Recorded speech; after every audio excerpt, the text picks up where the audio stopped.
Transportation Committee. And again, I apologize, I'm wearing sunglasses in our meeting, but tomorrow I'll get my stitches out so I won't look like Frankenstein. Your future's so bright, you gotta wear shades. That's right. There we go. Okay, we are confirming the posting of the agenda. Yes. And we have any public comment? None? We have one online. One online? Okay, that would be Leon. Leon, go ahead. Yeah, good morning. Can you hear me okay? Yes. Great. Hi, yeah, good morning, Transportation Committee. My name is Liam Walsh. I'm a resident of Redondo Beach, and I'm also a volunteer with the South Bay Bicycle Coalition. So in the context of Measure R&M projects on the agenda today, I wanted to share some statistics that we've compiled about how the South Bay has been doing with regards to the implementation of bike lanes per the Bicycle Master Plan. So in terms of overall bike lane miles, the plan is about 17% complete across the 7 cities that originally adopted the plan back in 2011. At this rate, the plan would be on track to be complete around 2090. However, this rate varies by city. So for instance, Redondo Beach and El Segundo have been leading in terms of miles complete as well as percent complete at around 33%. Torrance is at about 10%. Lawndale is at 2% and Gardena is at 0%. So each city's on a different trajectory, and some are looking better than others. And just to be clear, this is talking about miles of class 2 or class 1 or class 4 bike lanes on the street. So we've been working on mapping out what's proposed versus what's been built, and are hoping to work more with cities and as well as the COG to advocate for projects to help complete this network in a timely manner. So I'm very excited to see a lot of Measure M MSP funding for bike lanes on today's agenda. So thanks for that. We've also had some good discussions with Aaron and Ann about how the network of slow neighborhood streets from the LTN are complementary to proposed protected bike lanes along arterial roads from the Bike Master Plan. So I think we're all after the same thing here, and I think it's important that we advance both these two networks together. So I'd be more than happy to share more details on the data we've collected at a future Transportation Committee meeting if you're interested in that. So yeah, thanks for everything you do, and looking forward to see the Measure M funding on all these projects, and thanks for your time. Thank you for the update, Liam. Appreciate you. And we'll move on to consent calendar. Of a motion? So move. Second. Of a motion is second. Any opposition? Any abstentions? Thank you. Okay, let's move on to the Transportation Working Group updates. So we have Infrastructure Working Group, Eric. Is Eric here from Manhattan? I'm here. Hi, Eric. Go ahead. Hi there. How are you doing? Good. Doing very good. We just recently had a meeting on April 9th where we discussed many of the agency reports from various agencies such as LA Metro, Caltrans, and LA County. Lots of funding opportunities still there coming up. We also talked about Measure M updates, specifically made a recommendation for approval of the MSP annual program update. And we are digging deeper into the MSP selection criteria to get more objective criteria for the cities to use when they apply for discretionary funds in the next round. That's my update. Thank you very much. Appreciate you. Let's go to Transit Operators Working Group. Is Dana around? Hi, Dana. Dana is not here, but I can give a. Oh, go ahead. I'm gonna have to fix that. The transit operators also reviewed the Measure R Transit annual program update at their last meeting. That was the big item, and then we have a couple new staff from Beach Cities Transit who enjoy the department. We were doing some introductions with them as well. I think that's the transit operators. Okay, thank you. And then we'll move on to C, which is Metro Service Council. Don? Good morning. Thank you. We met last Friday. Our first report was on the Metro proposed budget update, but this committee is going to get that same update, probably even more specifically next month. So I'm not even going to go over anything that we've heard. In our regional performance, we show that total System-wide usage up at 945,000. That's the best since February of 2020. And just a reminder that right now, Metro is starting the I-105 Express Lane project. Crews are demolishing and reconstructing several sound walls in segment 1 between Sepulveda Boulevard and Central Avenue, and that will be continuing. Metro C Line extension. Metro is out doing work along the right of way and the alternate route, doing a lot of measuring. They were supposed to have been done, but due to rain, they are continuing working between Redondo Beach and the Torrance Transit Center. That's all I have at this time. Thank you. Appreciate you. Questions if necessary. Anybody have a question? Okay, seeing none, we're gonna move on to Caltrans District 7. And we'll have some updates from the ADC. Sergio? Good morning, Transportation Committee members. Just wanted to report, I think last month I provided the quarterly report for Caltrans shop projects along the South Bay COG areas. The next one will be coming in June. Currently, the district is working to deliver their 2026 shop PID load. These are our 2026 shop nominated projects. We are kind of addressing our financial and performance measure objectives to see which projects will be advancing or deferring to future cycles. Outside of that, that is all I have to report for this meeting. Thank you, Sergio. Appreciate you. Okay, and at this time, under presentations, we do have a parallel systems autonomous battery electric rail vehicles presentation by Mary John. Hi. Hi, all yours. Great. I think David has slides, but while we're pulling those up, my name is Mary John. I work for a company called Parallel Systems.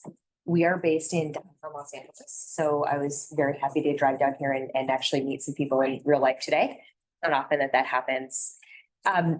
We are making battery electric autonomous vehicles to intermodal containers, giving the flexibility of trucking to the rail system. And I've got a quick presentation here. I'm going to go through it and then we'll have some time for questions. Great, we'll go next slide. So Parallel Systems is really developing technology that allows rail to grow in markets that they're not currently serving. So what you're looking at here is our working technology. We have a prototype fleet of vehicles that are at a test site about an hour north of Los Angeles in Ventura County. They are being tested and integrated there. We develop our vehicles in Pacoima, so in the LA area. And we're at the point where we are pilot testing these vehicles in both the US and Australia. So what you're looking at is a little bit of the technology here. Intermodal rail does not serve markets less than 1,000 miles on the West Coast and 500 miles on the East Coast. And so what Parallel is trying to do is to give rail a cost competitive technology to trucks that dominate those markets. And so we do this by making both the battery electric vehicles and the software systems that control them. So what you're looking at right now is part of the software systems that allow them to integrate with the existing US rail network. So you don't need any new infrastructure. You don't need any new software systems from the rail side. You just plug in with our system and you go. It's dispatched exactly like a train is today. So we go to the next slide. I'll dive deeper a little bit into all of these things, but I wanted to talk a little bit about emissions. I think there's one more click and you've got the full slide. So when we start to think about the emissions of diesel trucks, you know, they're kind of the most energy intensive way to move freight. When you think about rolling resistance of steel wheel on rail or rubber tire on asphalt, rail has a tremendous energy advantage when you think about moving freight. So if you want to make a dent in your carbon emissions today, you would put more freight on rail without a change in technology. What Parallel has done is we've made our vehicles battery electric. And so we still charge from the electricity grid. It is powered by natural gas, so you do have some carbon emissions. but we're coming in at about 10% about 10% the emissions of a typical diesel truck and about a quarter of the emissions of a typical locomotive and train. So really an advantage for communities like Los Angeles who are looking at trying to take trucks off roads, making our streets safer and reducing emissions in the South Coast air quality. Go to the next slide. When you start to look at what market Parallel can really hit here, I'm sorry, this graph shows up a little bit small, but these are some statistics from the US Bureau of Transportation. And if you look at those couple of bars, what this is saying is the majority of freight in the United States moves by truck. And the majority of it moves less than 250 miles. A little bit more in that 500-mile range and a lot of it below 100 miles. When we really think about where rail could make a dent, it's in that 100 and 250-mile range. That's Parallel's sweet spot. So when we start to think about where Parallel could be used, there's really two different use cases. One is something like Los Angeles to San Francisco, Los Angeles to Phoenix. Intermodal rail service doesn't exist from Los Angeles to Phoenix right now. Everything moves by truck. What if you could put it on rail and it would be cost competitive? The other option is port shuttles, and this is particularly applicable in the LA area. So for example, what if you could shuttle this all the way up to Barstow? You put containers on our vehicles, you run them up to Barstow, you're sorting, you're transloading in that area. All of a sudden you have more real estate space, you have less trucks moving through your LA basin, and you're doing your rail sorting in an area where there's a lot more space, the real estate is cheap, and you have fewer air quality. So I'll kind of hit on those themes as we go through, and I'll bring up some other examples as we go through the presentation. So when we think about the benefits that we really provide the industry, there's really some resilience benefits here. You do not need to wait until you've loaded a 100-car, 300-car train to be able to move things through your network. So as soon as it hits the port, you put it on a rail car and you move it out of the way. Really solves a lot of our congestion challenges that we've seen over the last few years in light of COVID and challenging supply chains. We're also thinking about how we improve service quality. So if you move something by rail today, you can expect it in a week, 2 weeks. Railroads really aren't going to tell you, but you're going to have it pretty cheap. If you want to move something by truck, you're going to pay more money, but you're going to know it's going to be there within a matter of days or matter of hours. What our technology is trying to do is to bring that flexibility of trucks to rail and close that gap in service quality. So you could have a similar experience with the low emissions of rail as you might a truck. There's obviously some net zero benefits here. These are battery electric vehicles. And the thing that really is quite alluring for our railroad partners is there's a low capital investment to be able to open up new services. When you no longer need terminals that park 100-car, 300-car long trains, you can turn anything into a terminal that has a parking lot and a piece of rail next to it. And so being able to open up these new services becomes much easier for railroads if you're looking at a very different type of equipment. Go to the next slide. So Parallel makes two things. We make battery electric freight rail vehicles, and we make the software systems that control them. And the vehicles themselves, they're really interesting. They're really cool. You can touch and feel them. The true unique aspect of the company is the software systems that control these vehicles. They integrate into the existing digital control systems that railroads have today, and they're dispatched exactly like a train is. So the similar kind of operating mechanisms that railroads have today is how we've kind of integrated into their systems. Next slide. So looking at these vehicles, and I realized right before this meeting, this is my Australian European version of the slide, so I apologize, it's in kilometers. I'll challenge you all with your conversion today.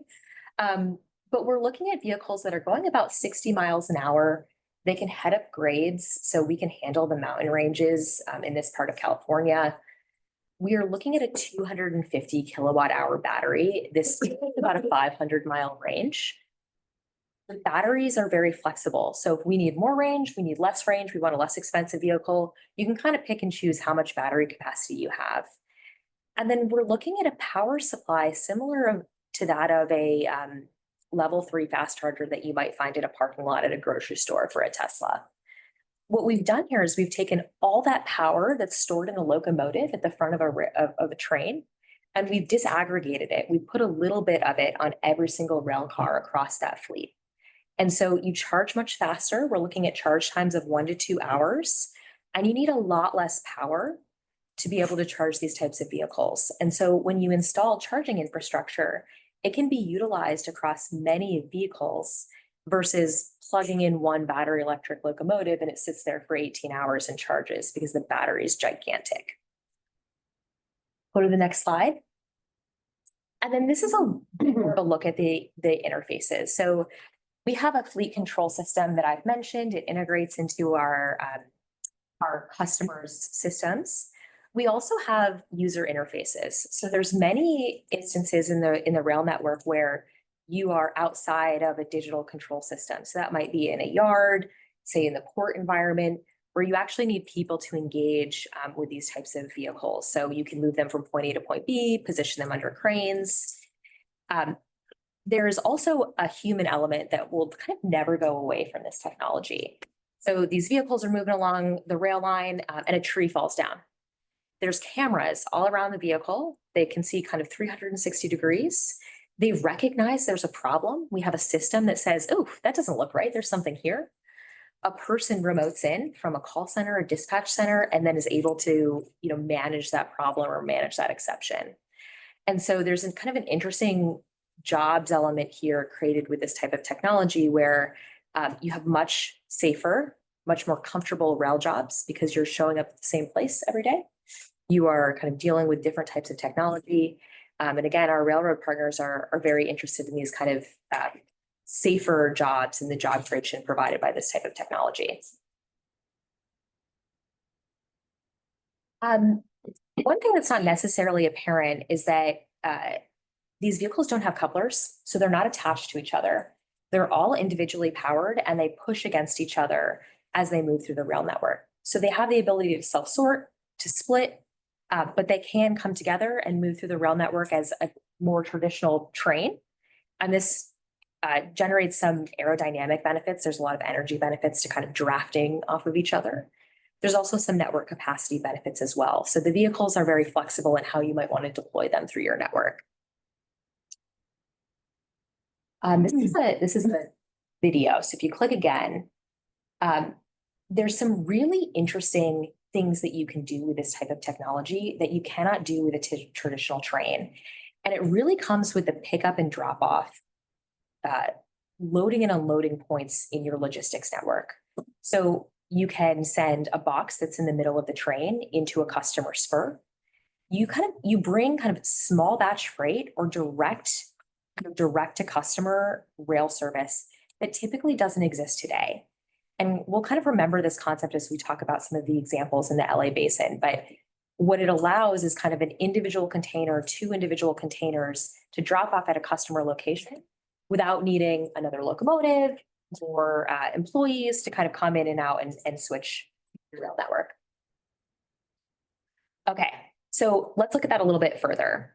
I was talking about this earlier, but a lot of the benefit here to railroads is that there's very low capital expenditure to open up a new terminal or a new service.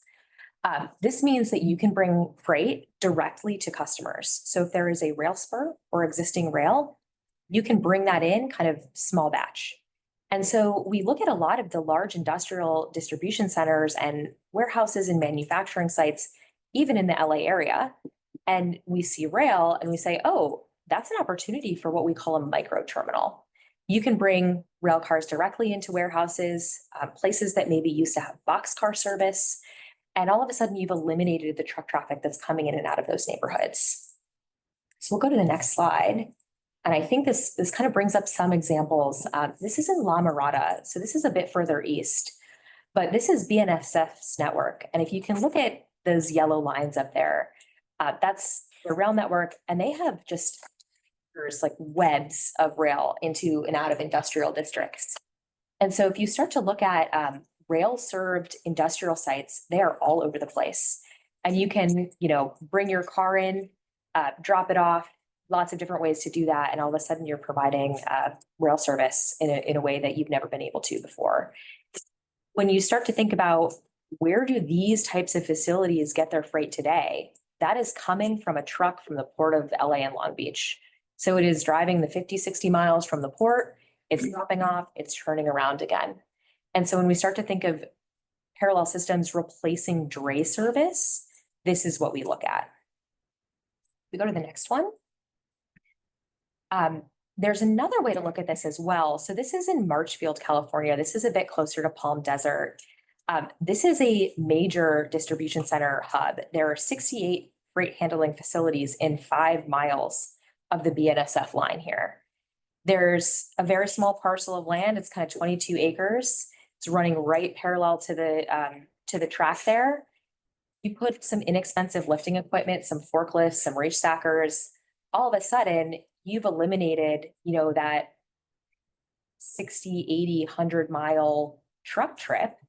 And now you've got trucks that can go 5, 6 miles to be able to serve all of those facilities. It makes those trucks doing that drayage service much more efficient. And you've eliminated that 80, 100-mile drive from the port of LA and Long Beach. And then just to kind of highlight, these opportunities exist all over the Southern California area. These are ones we can literally just see from Google Maps. You can really see those large industrial facility areas. So where's our technology today? Our company is very much in the pilot phase. So we have a fleet of pilot vehicles. One of those is in Perth, Australia. The regulatory environment in Australia is just much more friendly to autonomous technology, for being very frank. And so we've been able to test our technology there on their main line. They'll be our first customer. We have a commercial deployment that we're looking at for the end of 2025, and we're prepping some vehicles to ship over to Perth today.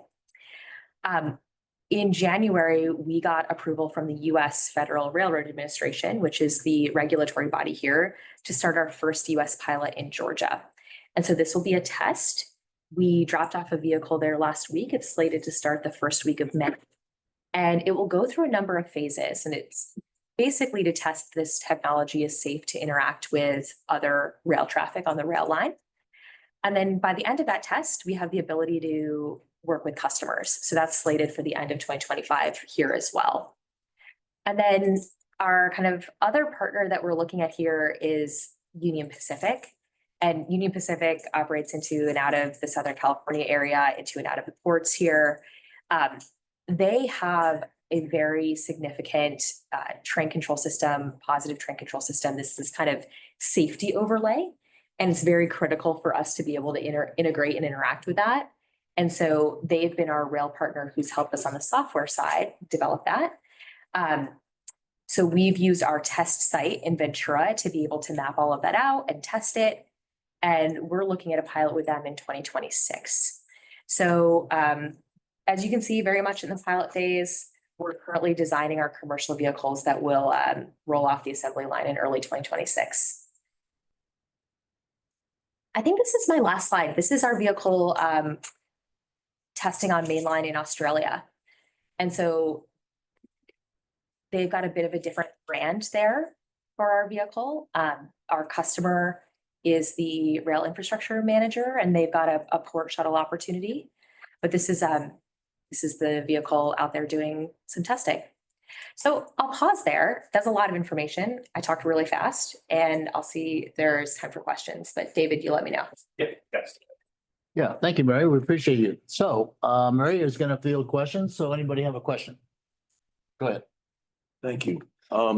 You showed that the vehicles, though they don't actually connect to one another, you can make them into what appears to be a train. Mhm. Does that give them any greater speed, any reduction in the usage of their electronics, any greater length that they can travel? What's the advantage? Yeah, that's a great question. There are kind of two benefits. One is from a network capacity perspective. So the way that the railroad right now plans what travels through their network is they have a fixed distance. So they say, we're going to send a train into the network. From milepost A to milepost C, nothing else can be in that space. And so when you send one vehicle into that network, it's taking up a lot of space. And they don't necessarily now have the flexibility to say, oh, that could be a half a mile instead of 3 miles. So when you send multiple vehicles through the network, you're actually going to be able to put more freight through the network. So it's a volume question. But from an operational perspective, one vehicle is like a brick moving through space. When you move multiple together, you get the aerodynamic efficiencies of basically drafting. So like if you think of like the Tour de France and like they're all drafting on their bicycles, the exact same effect happens when you put the containers behind each other. So that first container experiences all of this aerodynamic resistance and drag. The rest of them, they don't. And so you conserve your battery capacity and they actually push on each other from the rear. So they help that front vehicle and reduce the drain on that front battery as well. So how much greater a distance do you get when you combine them? It's about 20 or 30%. It's like pretty significant. Yeah. So now I want to ask about your percentage. You said that the emissions here is about 10% of what I guess it was. Diesel truck. Yeah. But a diesel engine, it was only 25%. Now, that's for a single vehicle or a single car. If I add up a number of cars together to the length of what a normal train might be, am I going to exceed that environmental impact that the train engine would have? Or am I still going to be below it? You're still going to be below it. That 10% number was for a single piece of freight moving in a platoon.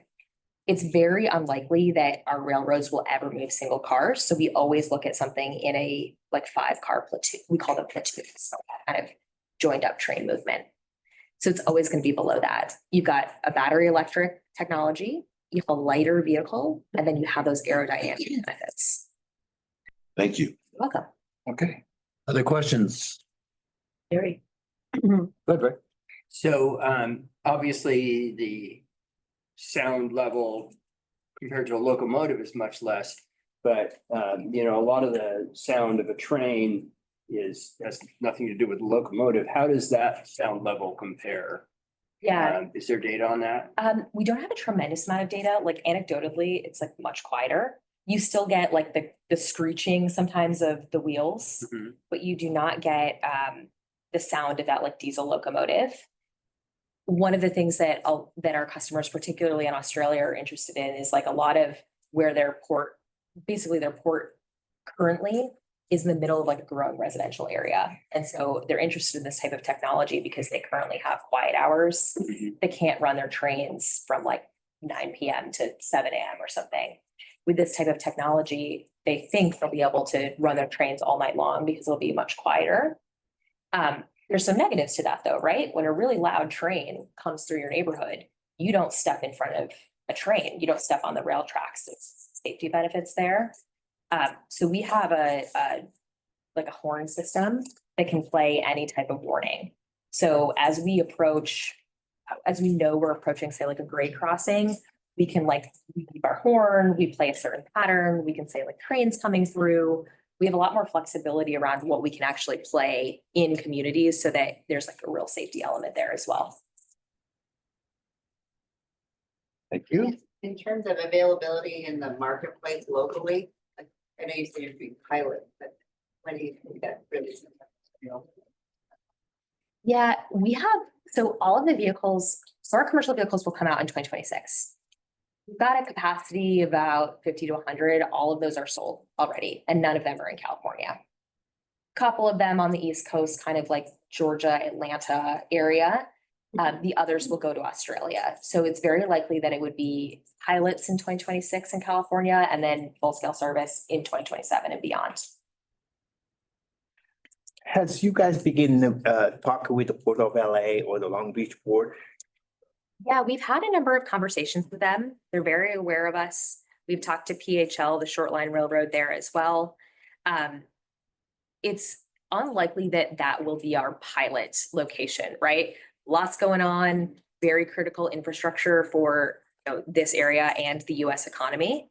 But ultimately, we could see this type of technology being deployed, say, from the port up to Barstow or to kind of any of these areas.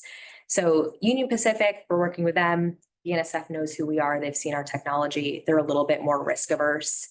And we've spoken with the port. We also have a pretty good relationship with South Coast Air Quality Management District and have spoken with them as well. They've come up to see the technology and they've gotten to touch and feel it. Is the actual manufacturing here? It is right now for our prototype vehicles, and it will be through the end of the year. We basically run out of manufacturing capability with our current partner, and we'll likely move to Detroit or the Michigan area. One of the benefits of this type of technology is that we can take advantage of the automotive supply chain. And so we'll likely do our manufacturing with that industry for a while. But we'd like to keep it in the US. That's the Well, plan. it's a good thing that we have a healthy free trade system in this. Yeah, we are a little worried about it. Yeah. And you know, right here in Torrance, they have a plant that is doing hydrogen trucks, right? Or the technology. I have heard The this, US, yeah. Yeah. Yeah. Yeah. Yeah, I've had a chance to see one of the marine drayage companies, IMC, has a number of these trucks in service. And so I've had a chance to go see them. Drayage companies actually are very interested in this type of technology because it could make their business a lot more efficient. If you could avoid, having to go through the port gates, sitting there for 4 hours, waiting for them to find your box, you can only get 1 or 2 jobs done a day. If you could do something like 5, 6, because you're going 5 or 6 miles, 10 miles instead of 50, 60 miles, those companies become a lot more efficient. So some of them have recognized this and they've kind of shown us their technology and we've talked to them about it. You suggested that this technology would take a lot of trucks off the road between here and Arizona. Are there tracks available to substitute for the roads? And are they available to you? And why wouldn't you use that as a test? So those tracks are, almost every single railroad in the United States is owned by a private company. And they manage the infrastructure themselves and they own the trains that operate. So if you want access to those tracks, the railroad needs to buy your technology and operate it themselves. And so when we say Union Pacific is our customer, Union Pacific owns the track between, here in Phoenix, here in San Francisco. BNSF has a route as well. They own the terminals, and so they need to take this technology and operate it themselves. So we could use it as a test, but we would need to get BNSF to agree. Okay. Do they own the land as well? They generally do. They generally own the track? Yeah, I mean, railroads are real estate companies. That's their biggest value. And is there an equivalent to a air traffic control system for the train system? Yeah, there is. So there are dispatchers that generally sit in the company headquarters. Union Pacific is in Omaha, Nebraska. Right. And they start the day with a train plan. They say we have 1,000 trains that need to go to all over the country, right? And they schedule them. 10% of trains have false starts. So something breaks, you have to connect all these things, and air hose breaks, a crew times out. And then from there are people, dispatchers that sit in those centers and kind of manage all of those inconsistencies throughout the day as they cascade. So there's a combination of a kind of a planned and optimized system, and then people on top that manage those exceptions. Yeah. Thank you. Welcome. Okay, anything else? No runaway trains? We're good. There's a question in the chat. What has been the rail union's reaction to? Yeah, I was thinking. It really depends on the rail union, actually. So there are a number of rail unions that are looking at, maintenance of vehicles, maintenance of track, terminal operators. What we're really talking about here is taking freight and putting more of it on rail.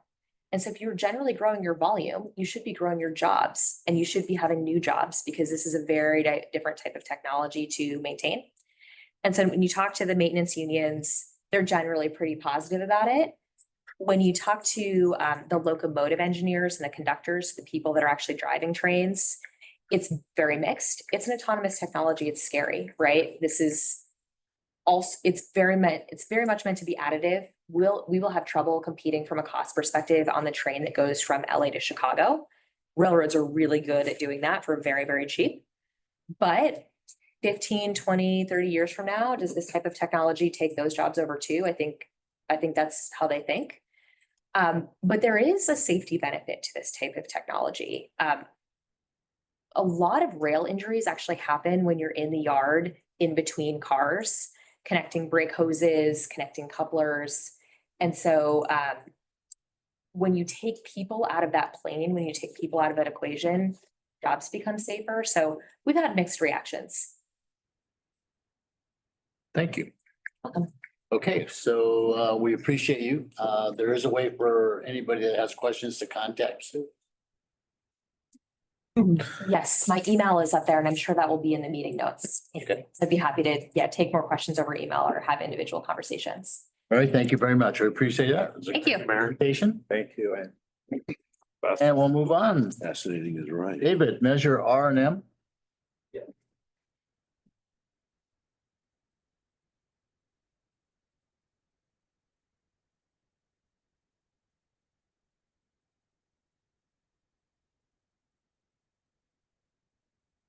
This is our annual program updates for Measure R Transit and Measure M MSP programs. The Board of Directors approved the Measure R Highway back in April. That's April, or sorry, February. We're in. Nice try. Okay, so first up is the Measure R Transit. And we had a lot of requests this year, so I put some slides together to kind of go along with the memo that's in the agenda package. So for Measure R, we got 2 requests for additional funding and then 1 request for a scope of work modification, but no additional funding. So the City of Carson requested an additional $7.9 million for the Regional Transit Center. This project was applied for pre-COVID. There's been both a location change and obviously market changes since this was first approved.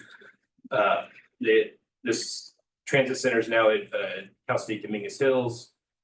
They're in the design process, have more concrete funding, construction cost estimates and the additional funding. Construction. That $8 million just additional funding? Yeah, all the numbers on here are additional. What's the total cost? That's in the packet. I don't, all the total dollar amounts are in your packet. So it was 4 million? Yeah, I believe originally it was like 4 million. G-Trans has an expansion buses project. This one's the scope change only. They were originally looking at one type of bus, but decided to go with a double deck bus instead. And what they'd like to do is use a portion of the unspent money on the for the buses to upgrade their facility infrastructure to accommodate the double deck bus type. And then there's a G-Trans solar fueling infrastructure project that they were anticipating having tax incentives for a portion of the project. Those are no longer available, and they're requesting $1.5 million additional funding to fill out the project budget for that. Before you go on to the next slide, we discussed with the infrastructure working group that maybe we should, just throw this out because I have to be the resident Scrooge, that maybe we have to do something about cost overruns because it isn't their money. So, for example, if this thing was before COVID, we've got a project that's very, very old. And if this is their money, would they have done it faster or something else? So should there be like maybe only 2 cost increases should be allowed or something? And I'm not suggesting we discuss it today, but I think the infrastructure working group would like to discuss it and bring something back to you because these cost overruns are very large and they're understandable, but the projects are taking a long time. Okay, so for Measure R Transit, we had about 32.6 million unprogrammed. We've had 9.45 million in requests this cycle. If approved, that means we would have about 23 million available for other projects.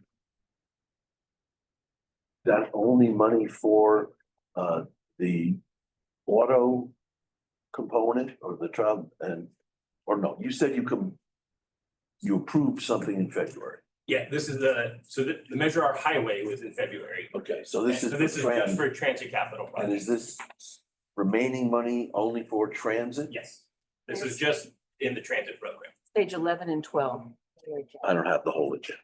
And Yes, is the remaining money now, is that carrying over now to next year? yes. Yeah, so this will be available for kind of what we've been doing is working through the existing list of projects. And then once some of those kind of get completed, then we would assess of what's left, can we do another project or have another call? This one was only limited to the 400 million that we transferred. So it's a set amount of money. Right. And we have a few projects like Beach Cities Transit has a maintenance facility that they are going to be building starting probably next year. And so that project hasn't even started yet. And so we probably don't want to fully allocate all of the available balance and leave them hanging should there be a cost overrun on that project. So we kind of do that assessment year to year. So these projects are all existing projects? Yeah. And was there a call for new We haven't done a call for new projects with the transit projects. When we did that initial call for projects, we had everybody submit kind of their wish list, and that was the 10 that we've been working off of. Got it. Okay, thank you. Other questions? No? In the, Do I have a motion to approve? One second. Oh, I'm sorry. What did I miss? in the agenda packet, it says that approximately 32.6 million remained available in unprogrammed funding through the end of Measure R in 2039, but here I see 23.16. Am I confusing the funds? So the 32 million is what we have available today. And then we're gonna program another 9.45. Oh, got it. So we would then have 23 after this. Used by the term following that action. Got it. Right. I think in the memo that it was reflecting the last cycle. Got it. Thank you. Okay, so Measure M. Did you want to take the action now? I'll take the action If you now. want to Wait. do it one by one, we can do that, or we can do them Doesn't at the matter to end, me. either way. You want to just do the transit now? Yeah, just do it now. I think you should. Have a motion approved? So move. Second? Second. Okay. Call the question. Call the- Let's call the roll. Any opposition? Any abstentions? Thank you. Okay, so for Measure M, I'm gonna go through the existing projects first. We had 16 of those. There's two Carson bike lane projects that requested additional funding for construction cost increases. 5.3 million and 1.45. A Carson Street ITS project and a Carson Sepulveda Boulevard widening. Both of those are construction cost increases as well. You will see that there's a common theme here of construction cost increases. There's another project in Carson, traffic signal upgrades at intersections. All five of those are additional funding requests for construction phase. Hermosa Beach has a PCH mobility improvement project. This project is being done in partnership with LA Metro. There's additional technical work that they need to do, as well as community engagement. It's a very complicated project, and they want to make sure that they fully engage the community with their proposals.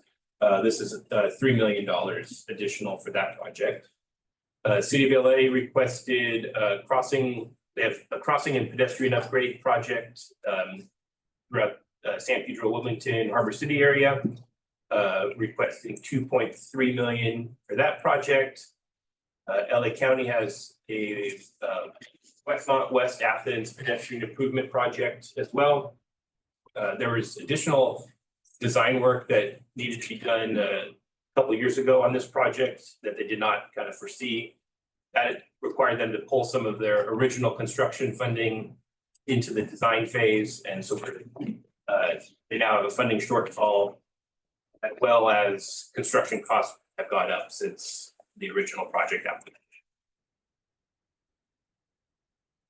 Okay, Western Avenue, project in Rancho Palos Verdes, they have completed design, or are nearing completion of design and are going to be ready to move into construction.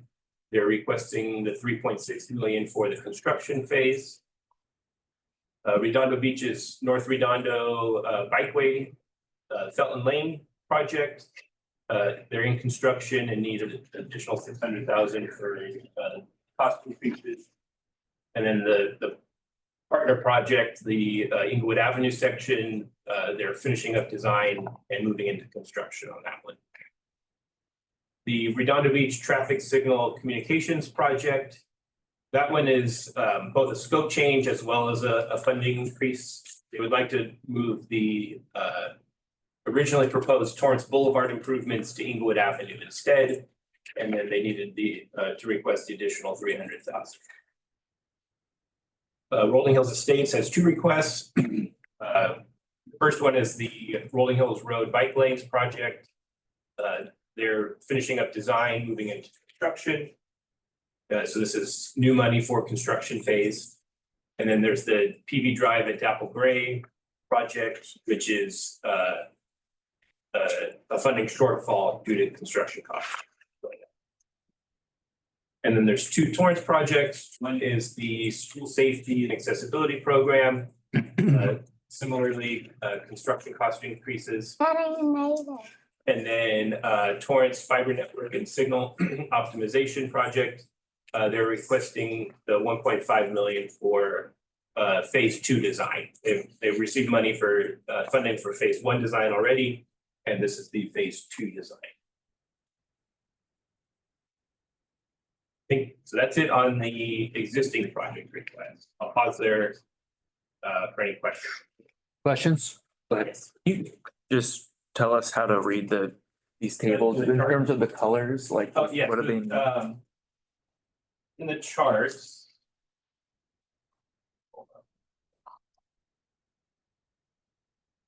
So if it's sort of that yellowy kind of gold color, those are existing projects that have requested additional funding.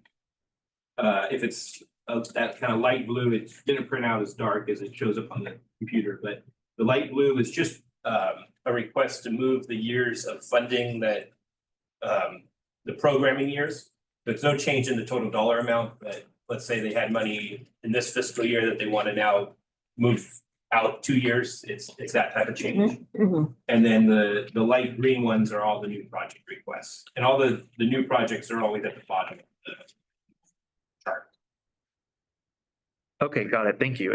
And where is like the cutoff of what is being funded through Measure M?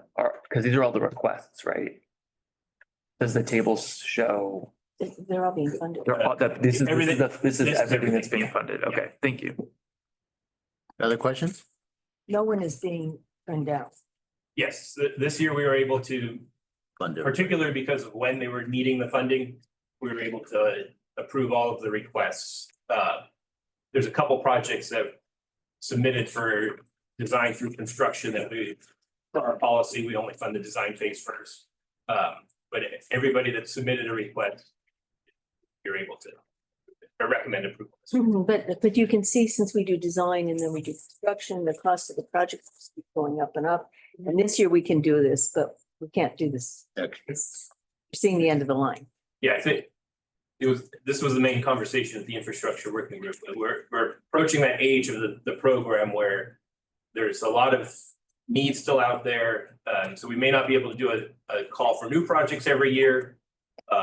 And if we do a call for new projects, there's a high likelihood that we will have to have a sort of a cutoff of, if you score above this number, you get funding, or we do partial funding for projects. David, what level of design are these projects so that eligible to receive funding? the new ones. The new one, yeah. So they have to have at least a conceptual design ready to go into PS&E. Or environmental, if there's an environmental phase of the project. So conceptual Yeah. enough for environmental. Right. We are not able to fund like feasibility studies with this these funds. But as soon as the city has kind of that general idea of what the project is going to be. If it's either in PAED phase or PS&E phase, that's where these funds go in. So David, so the Yes. total amount of money is gonna be DC $84 million, 84? Or 95? Yeah. And that's inclusive of both the new project requests and the existing project requests. Thank you. Other questions? Yeah, how commonly are all the projects, like in past cycles? So we've been very lucky to be able to approve everything that's been requested in the history of Measure M, as long as they've been eligible projects. Oh, wow. Yeah, the amount of money we have had available has been enough to fund all of it, but project costs go up. That's probably not gonna hold true for much longer. Let me ask a question. With the construction cost increase, how much of that is like raw materials and how much of that is labor? Just curious. I don't have an exact breakdown, but it both heavily changing it. I mean, I think the labor costs are probably more of the driver today than they were just out of COVID when the materials were more expensive, but and how the fires impact that in the next couple of years there'll be I think another variable to kind of consider, but And about the tariffs. tariffs on the material costs go up. So yeah, there's a high likelihood that these construction costs are not going to be going down anytime soon. The first new project request we got was for the city of Carson. They have a Leonardo Drive street construction project. And this would be a new roadway from the 405 to Main Street, where they've got a commercial development going in. It's construction phase funding only. They were able to fund the design, environmental and design work through outside funding sources. There's a Carson Olympics project for smart transportation network. This would improve the transit and traffic operations on the Olympics game route network and the transit games route network. They've requested environmental and design phase projects, phases for the project, 750,000. And this project's also, Carson is the lead agency, but Metro is working with them on this one. City of El Segundo requested $1 million in design phase funding for the downtown El Segundo mobility improvements project. This would improve walkability, bike circulation, parking, civic center area. The city of El Segundo is bringing 500,000 in additional funding to the. Next up is the El Segundo Safe Routes to Schools project. The goal of this project is to improve pedestrian circulation, access, and safety around their schools. This is a design and construction phase project because of the short construction design schedule. We're recommending both phases. They requested 400,000 and they're bringing 100,000 in additional funding. El Segundo also requested the Smoky Hollow parking project phase 2 to improve multimodal circulation, sidewalk, ADA and safety upgrades for pedestrians and increased parking availability. Similarly, because of the schedule of this project, we're recommending design and construction phase.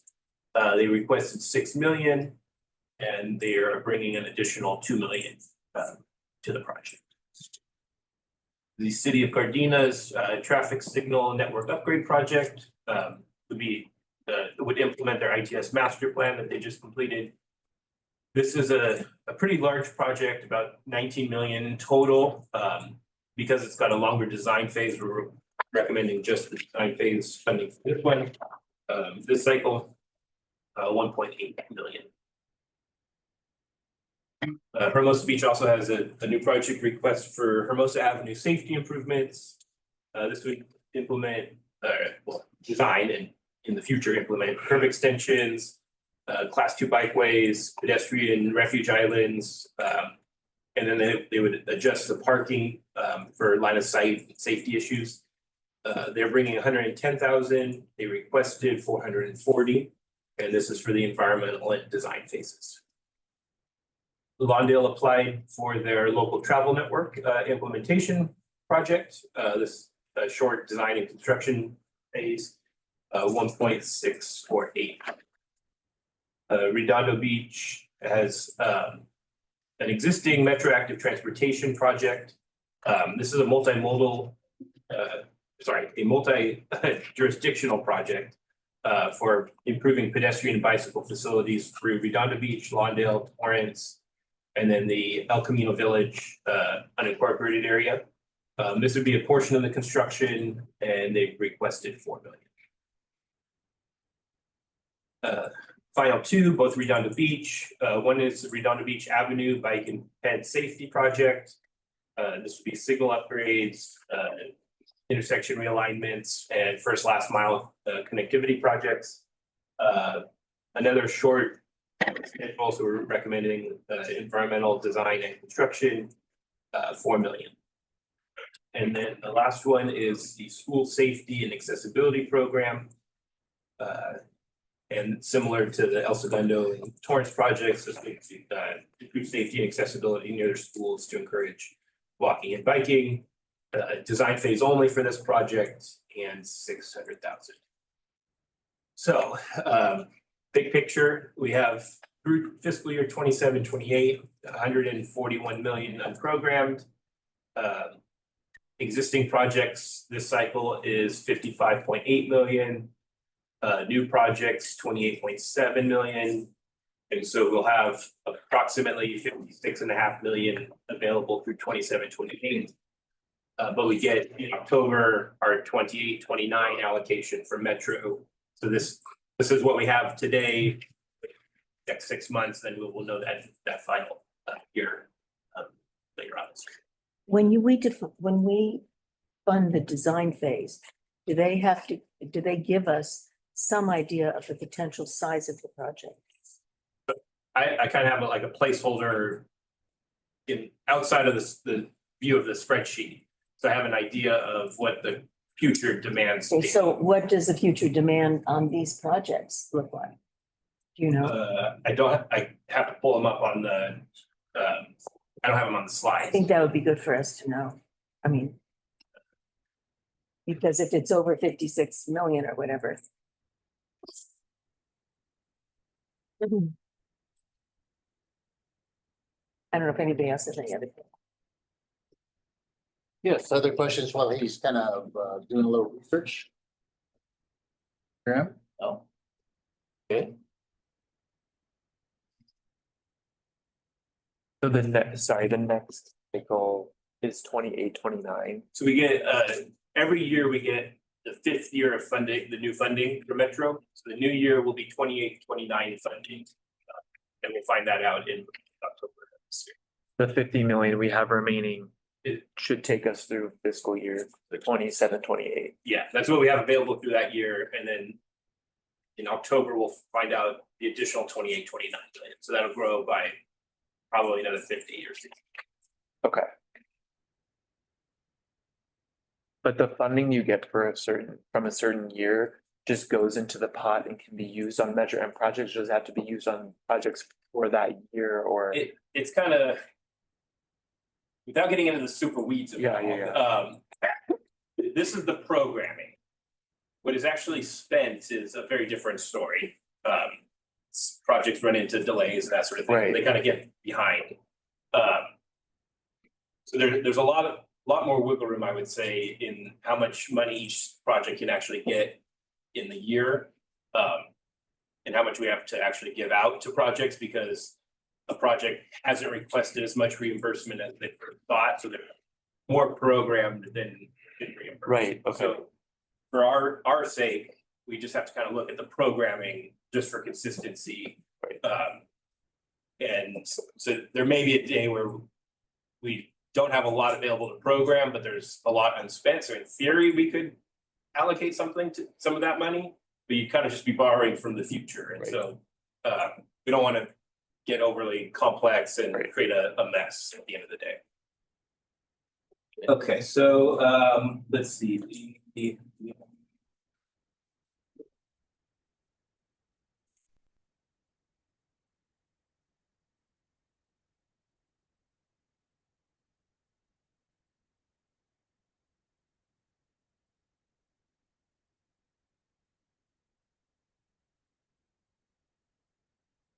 Playing elevator music or something. Yeah, right.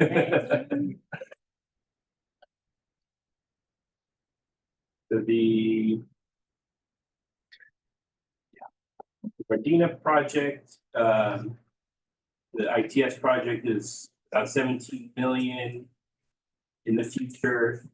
The Olympics project is probably a couple million. The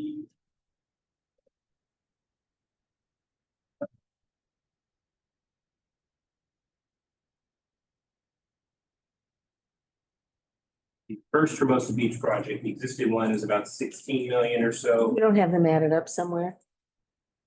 No, and I don't hold them as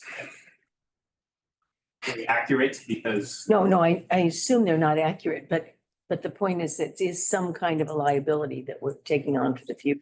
Right, and that's what I use to kind of determine, do we have capacity? That's one of the components of, do we have capacity for new projects?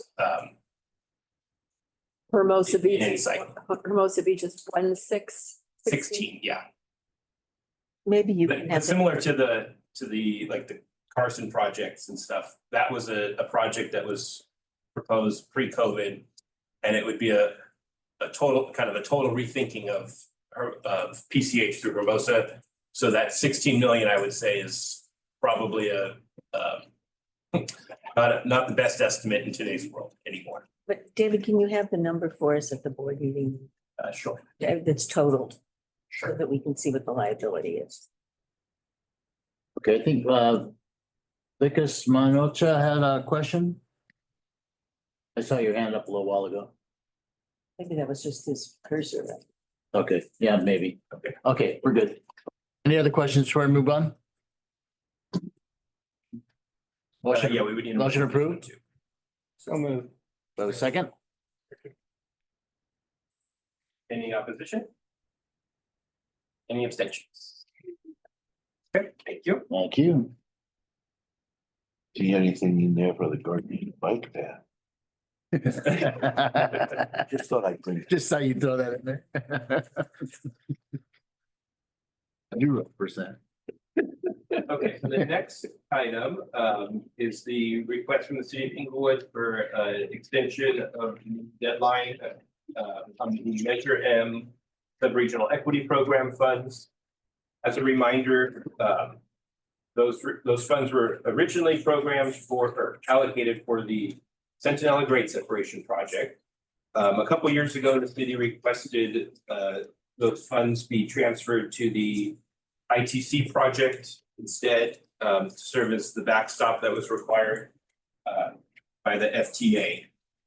And at the time, our board put in some kind of trigger points along the way. And the one that we're discussing today is if the project was not fully funded by the end of March of 2025, that the funds would revert back to the Centinela Grade Separation Project. As the city is working to redefine the ITC project, what they would like is an extension of that deadline through October of this year. And then they will be back to provide an update on what the new ITC project is. And so they're requesting the additional time to back and represent what the ITC version 2 is. Mr. Mayor or Lisa, anything additional you'd like to add? Well, as we agreed, we sent the extension request to the COG for the measure and funding to be extended. This month, we're working actively with CalSTA, Caltrans, to authorize TRCP funding for a rephasing plan for the ITC. And we're working now we look to present an update to the COG in May as to what the redefined project is. It will be a phasing change that preserves the opportunity to complete the transit connector should we obtain the balance of the funding. But it's still a transportation modality improvement, and we'll talk about that in May. Staff is recommending approval of the request. Okay. A second. Okay.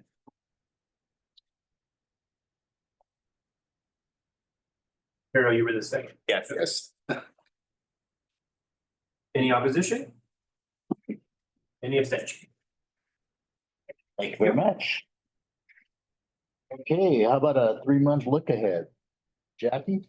Well, one of the things I was gonna bring up, which is actually not on the 3-month look ahead, but it has to do with Metro, and it has to do with something at the steering committee and a couple of minutes. That is Senator Ben Allen has a bill to increase the size of the Metro board. The way he's increasing it is by adding, the reason he's doing it is because of the expansion of the county board of supervisors. So his current bill would add at least 4 representatives from the county. Are they voting members, Jackie?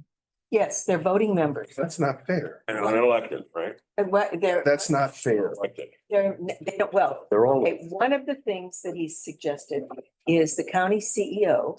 And the county CEO, just like the mayor of LA, the county CEO would be elected and the mayor, and they would get to appoint 3 people, which could be public members. The other thing was to expand to the 4 additional members of the Board of Supervisors. So none of that is, as Mayor Butts is saying, makes any sense or is fair. Not fair. So he is, at our legislative breakfast, they talked about that maybe they'll take amendments, which doesn't even sound like Ben Allen.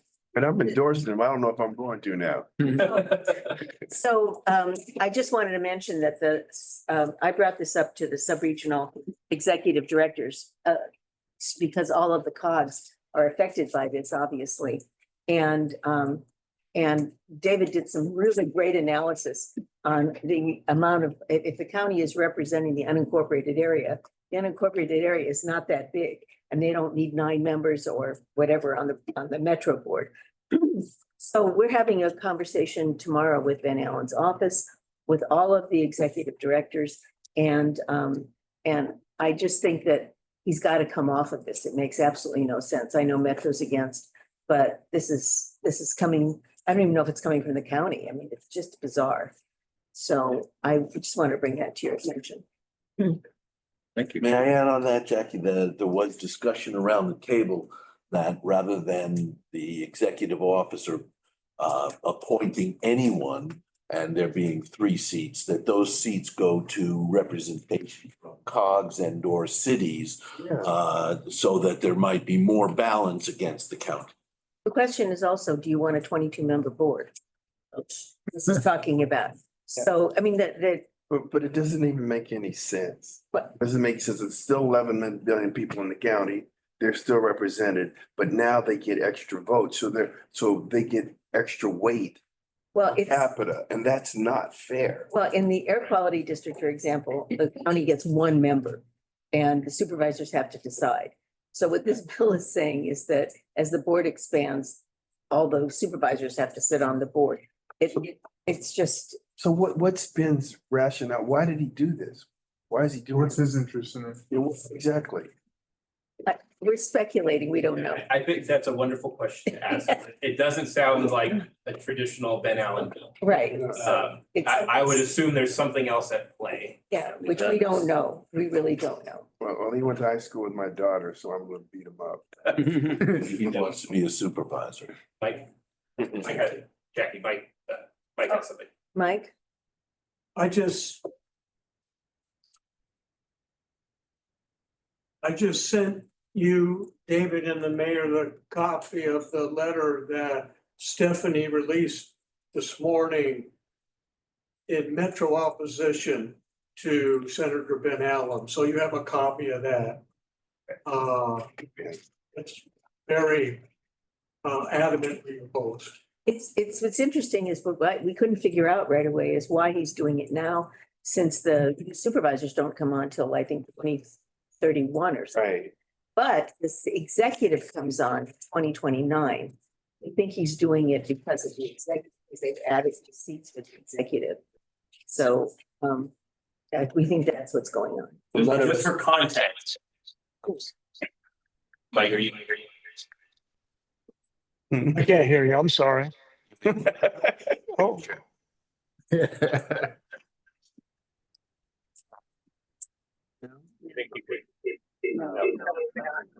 Just disconnect from you.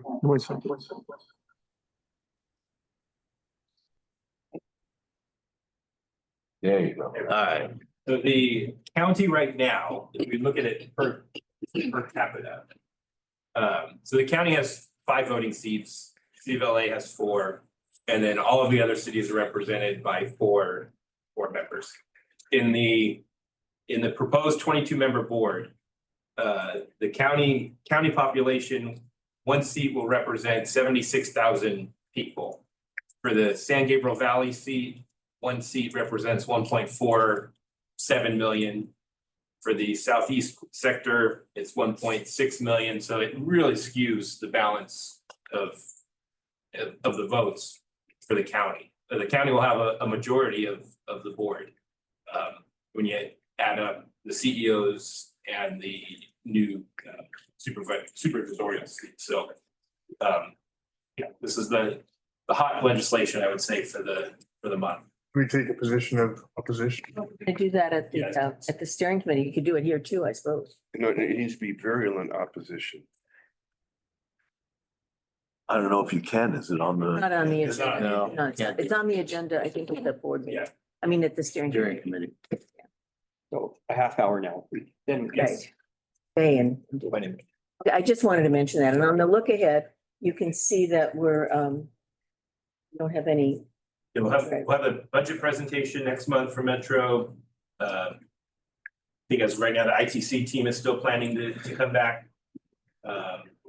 And then we will look for some June presentations, I think, as well. The ITC, I think, want to go forward at this point, or? I think. May, it's the board. It's, as the mayor said, May 15th, 16th will be at CalGov and at Cal Transportation Commission. Your board meeting. The transportation committee is May 12th. Is that too early? And then the board is May 22nd. I think we could do it. Both? Yeah, we could do both. Add to the board. Okay, yeah. All right, 3 months is gone. Any announcements? Okay, hearing none. We're adjourned. Thank you, everybody. Ray. So